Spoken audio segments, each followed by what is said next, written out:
मग शांत बसायचं, जास्त नाही बोलायचं. मराठी का बोलायला सांगते? मराठीच बोलायचं. महाराष्ट्रात राहतात तर हिंदी बोलायचं नाही.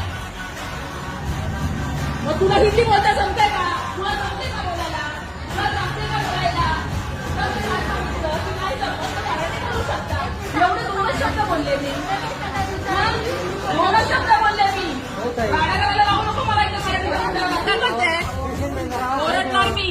ती का बोलली मराठी बोलायला कशाला सांगते म्हणून? मराठी बोलायला आणणार तिला, कळलं का?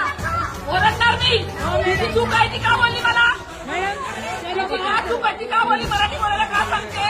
मराठी बोलावी लागेल काय? बाहेर जायचं का? तुमच्या घरचं हॉस्पिटल नाहीये बाहेर जायला सांगायला. आम्ही बाहेरच राहणार आहे. आपली ड्युटी नीट करा. आवाज कमी करा काय? तिच्याशी मी बोलते ना, तिला बोलायची गरज काय होती म्हणे? तुम्ही नंतर बोलू शकले असते की नाही? मी तिला एवढं बोलली, हिंदी जमत नाही ना तर मराठी बोला, एवढंच बोलली.